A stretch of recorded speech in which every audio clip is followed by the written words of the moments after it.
Assalamu alaikum wa rahmatullahi wa barakatuh. Brothers and sisters, if I can have your attention just inshallah for a minute. As you all know, the youth committee of our masjid have been working for the last 2 months diligently to prepare for a conference that begins tomorrow evening inshallah. SIGHT is a conference put together to help our teens, our youngsters, our future generation deal with this mental health stigma that is prevalent within our Muslim culture, society, and also in the greater society. This is a two-tier approach where inshallah tomorrow night when the conference begins at 6 p.m. till 10 p.m. there will be sessions for the youth in the gym, and inshallah after the Isha prayer I'll be conducting a session here with the parents in regards to how to understand this and how to communicate with our children in regard to this. And inshallah on Saturday from 2 to 10 p.m. there will be sessions happening throughout the course of the day. There are going to be notable scholars and speakers coming in addition to many mental health experts. There will be breakout sessions, there will be time for questions and answers, and it's imperative, brothers and sisters, that in appreciation of what their children are doing, and it is something that we really need to discuss right now. I need everyone's participation and involvement. It is $12 or $13 registration for the children for the 2 days. Tomorrow's session for the parents here will be free. Please come for Isha prayer tomorrow.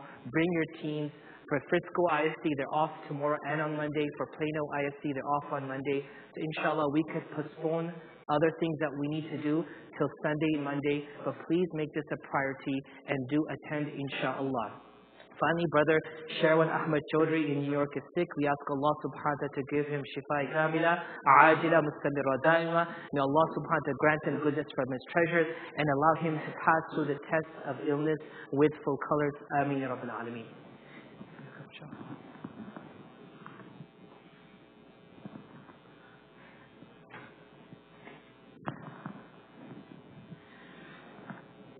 Bismillah ar-Rahman ar-Rahim. Nahmaduhu wa nasalli ala Rasul al-Kareem. Brothers and sisters in Islam, inshallah, I'm going to keep it short tonight. We are going, for those who don't know, we have a weekly halaqah on Thursday, or khatira, where we discuss how we can live our life according to the way of the Prophet Muhammad sallallahu alaihi wasallam.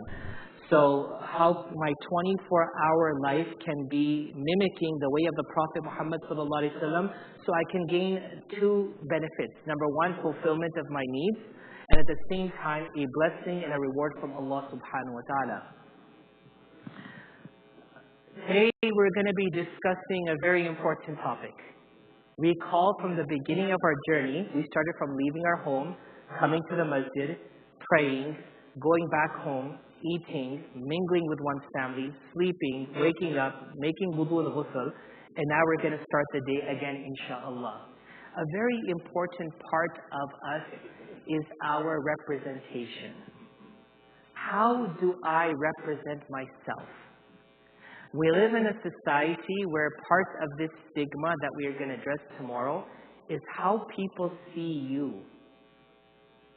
You can't walk out of the house until you are in a position that people that look at you will make fun of you.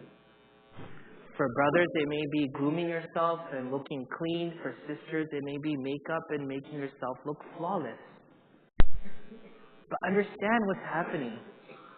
Our society is going downhill into abyss because of this insecurity factor. I don't know if I look good enough.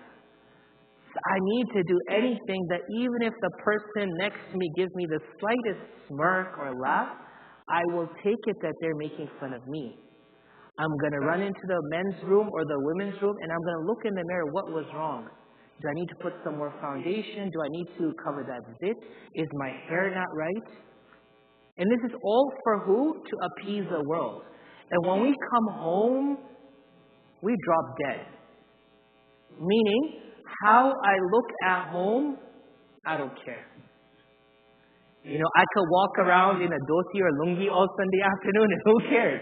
No one's coming to my house. For those who don't know, it's just like a sheet of cloth underneath, right? Or if I could walk around with my armpits showing in a gunji, that's fine. Who cares? No, but Islam teaches us you look good at all times. Because you're not looking good for anyone but for yourself and for Allah subhanahu wa ta'ala. I represent the beauty of Allah and I want to look good for Allah at all times. Many times we hear complaints in marriage counseling about how the woman or the man doesn't take care of themselves in the home. And they don't look appeasing or appealing in the home as they are when they go out. We make sure that the Hugo Boss or that Channel 5 is on before we go out. But in the house, it could be curry khichdi, it could be biryani, whatever we smell of, it's all fine, it's all good. No, we have to look good in the home also. We have to stop believing that the world judges us and their judgment is the definitive answer and it's the decree of the society. No, my Allah sees me. He gave me looks the way He gave me because He designed me. Yes or no? Allah created me with His hands. Allah made me perfect even though if the world tells me you're not perfect. For those who we consider to be imperfect, they are the most perfect ones. For those that we consider to be disabled, they are the able ones. We may be the disabled ones and they are the truly able ones in the eyes of Allah subhanahu wa ta'ala.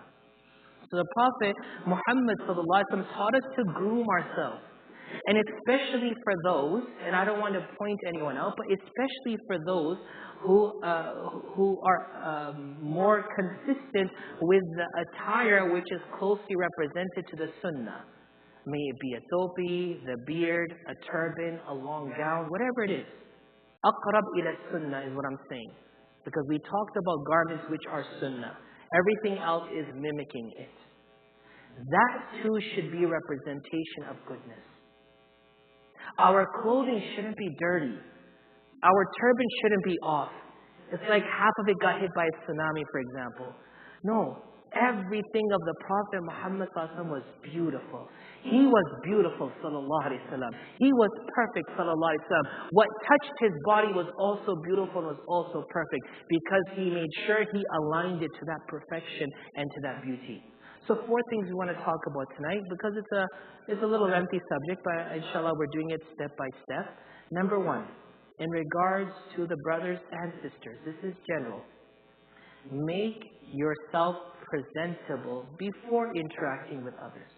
It doesn't have to be for others. It should be for yourself and then others. Jabir ibn Abdullah radiallahu anhu reports that the Prophet Muhammad sallallahu alaihi wasallam came to us once and saw a man with disheveled hair and expressed, "Can't this person not find anything to fix his hair with?" It disturbed the Prophet ﷺ that when he came out, there's a person whose hair was upside down. And he's like, "Why can't you fix your hair? You're supposed to look good." From the mental health experts, we find when a person stops caring about themselves, it's a sign that it's a red flag. Something's not right. So the sunnah helps also keep our sanity. Even if you don't feel like doing it today because you're depressed and you're feeling down, the sunnah should inspire you to do it, to look good. When you look into the mirror, which we do quite often, nowadays the mirrors, the pocket mirrors, I remember back in the days we had those foldable combs, right? Those brushes that would fold in and it would close. The closing part, which was the hand, that was a mirror, and then the brush. So you could brush your beard and look at it. Okay, it's fine. Nowadays, people use their cameras. Just turn it to selfie mode and just look at yourself. So I look fine. So whenever you look at a reflection of yourself, Allahumma hassanta khalqi fahassin khuluqi. Everyone say Ameen. Allahumma, say Allahumma hassanta khalqi fahassin khuluqi. Look at one thing. Sometimes ujub and kibr and pride comes into a person. I'm beautiful. I'm handsome. I got a 6-pack. I'm a GQ man of the year. Everything is fine. What happens in that? The outward looks good. The internal is deteriorating. Because remember, looks are today, they'll be gone tomorrow. The black, they're deceiving. It's all deception. The black hair today will be white tomorrow. The hair that's there today will fall off tomorrow. That perfect skin today will have wrinkles tomorrow. Don't fight it, brothers and sisters. Don't fight it. It's Allah's process of how He's molding you. وَمَن نُعَمِّرْهُ نُنَكِّسُ فِي الْخَلْقِ. It's a cycle. Go with the cycle. Allow that beauty to reflect. So every time you see a reflection of yourself, you make this dua, which is, "Oh Allah, you have beautified my physical features, so beautify my character." This dua is addressing 2 things. striving to perfect character as much as you strive for your beauty. And number two, to eliminate insecurities by saying, oh Allah, you've made me beautiful.